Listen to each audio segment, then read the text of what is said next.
3 ways to regain control over your money. Welcome to Tia Taxevity, where you get insights from insiders, our many clients and friends. I'm Pramod Sharma, your actuary.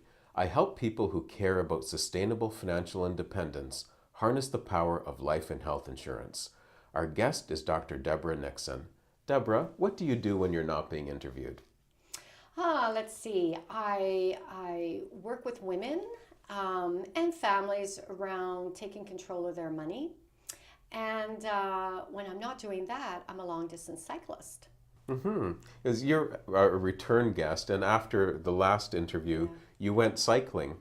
I did. In fact, I think I brought all my cycling stuff here. Yes. I think I left. I'm very dedicated. How did you lose control of your money? You know, it's interesting how these things happen. You don't really realize you're losing control of your money until you've lost control of your money. So what happened to me was I had a series of events where my dad died and then my husband died. And when my husband died, he was 37. My son was 2.5. I'd been at home with him. And like so many people, you know, I didn't want to deal with the money. I was like, my husband was good at dealing with the money. Money gave me a headache. I didn't want to think about it. It worried me. It complicated me. So I put my head in the sand and went, I don't want to know. But then, you know, life happens. And, you know, you don't expect life to happen the way it happens. But for me, my husband developed cancer when he was 36 and was such a shock. And, you know, I immediately leapt into caretaking role for about a year. So the whole issue of money again was put on the back burner. And then my husband died. And so here I am left with a 2.5-year-old. I hadn't been working. We had a business. And suddenly I had to deal with all of these financial decisions, you know, life insurance and money and business and a house and what was I going to do. And I, even in things like where he was banking, where his accounts were, all these types of things, I realized all those years I had never had that conversation. And so when I was left with this, it was, wow, where do I begin? So with the life insurance money, I invested with an advisor, and all I did was transfer the control I should have had, that my husband had, over to him. So no husband, advisor, good, you take control, head back in the sand. Within a year, he had lost a lot of money, and I did nothing, just did nothing, kept on going on. And it took me 3 years to finally leave, and it was crazy. It's like I didn't know how to leave. How do you leave an advisor? What do you do? And so during that time I was quite in the fog, and I was living on wishful thinking, like I hope it works out, I hope it works out. And it was at that point that I realized, you know what, this is crazy. I can't live my life like this. I transfer responsibility for my money from one person to another, and the person who didn't have any responsibility for the money was me. Because your husband would be on your side, so that at least you can trust a spouse, but an advisor has different interests altogether. Yeah, and you know, in reality, you're right, your husband is supposed to be on your side. But life happens there too. I've dealt with lots of divorced women who thought their husbands were on their side, and then the marriage breaks down, and then the husband isn't on their side. So the reality is that each of us has to take charge over our money and over our lives, because at the end of the day, no matter what your family situation is, nobody will care about your money as much as you will. So how did you regain control over your money then? Well, you know, it was through many painful and sleepless nights finally getting to a point of saying, you know what, I have got to make a decision here. I have got to change this because I am out of control. My life is not in my hands, and I have got to really, like it or not, start paying attention to where my financial future is, because my life is not in my hands right now. So after about 3 years, I moved from him to somebody else, and it was a bit of a different setup, but I still had gotten somebody else to look after my money, but I was getting a little bit more involved. So I was making progress, but I had to do stupid things like open my bills.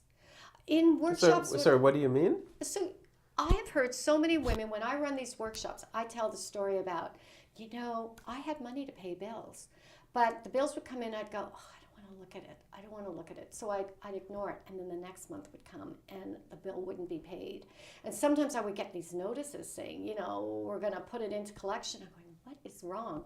But, for me, like, money is very emotional. And I think we have an impression that money is this rational thing and we should be really rational about money. But the reality is we all have deep-seated feelings about money. And some of it started, and most of it starts from when we were children. What's the message at home? Our first relationship.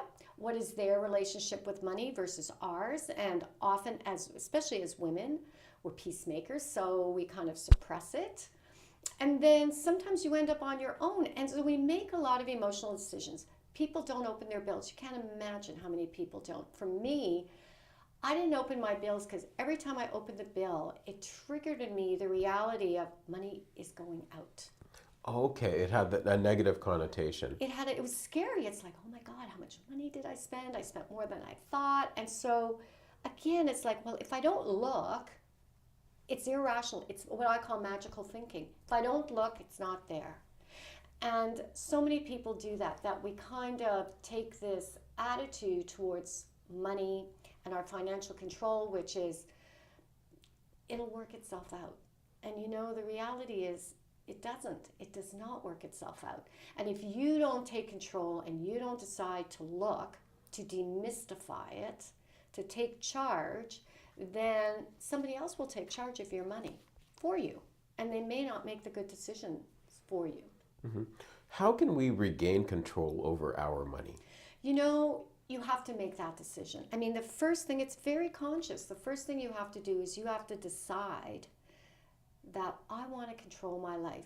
And the reality is, you hear about Freedom 55 and financial freedom. You don't really get financial freedom until you are free of all of the baggage that you're carrying around money.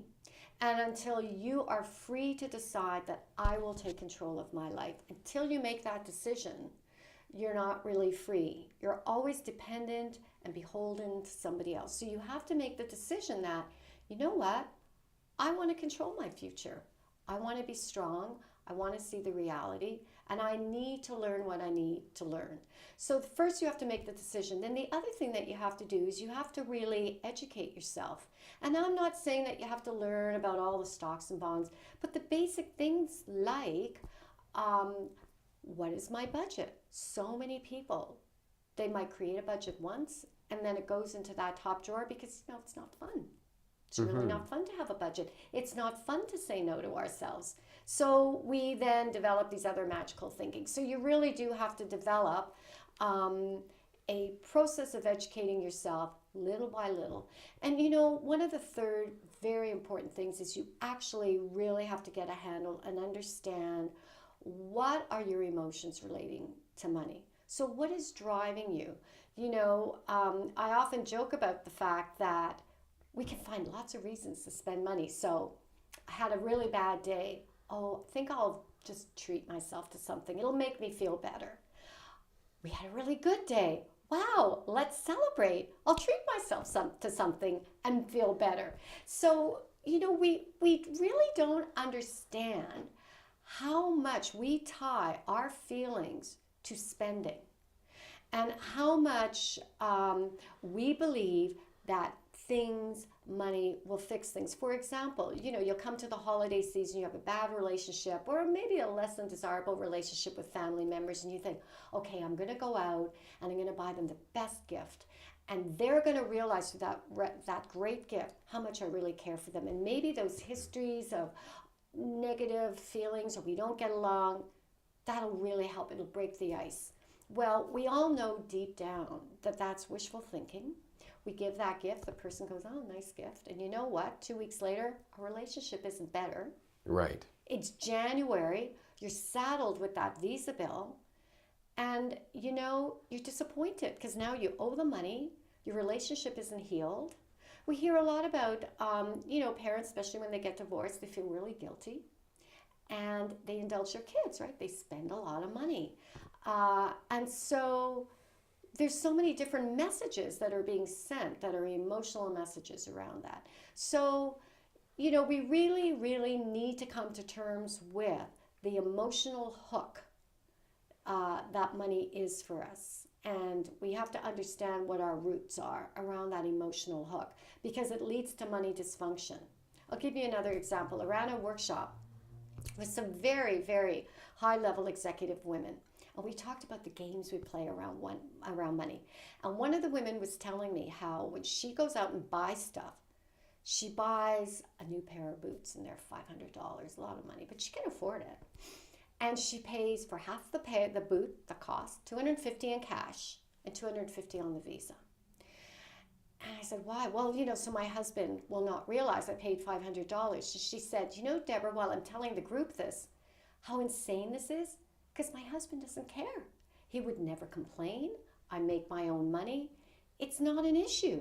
So why do I keep on doing this deception? What is that about? Yeah, I'm speechless. So that does sound really bizarre.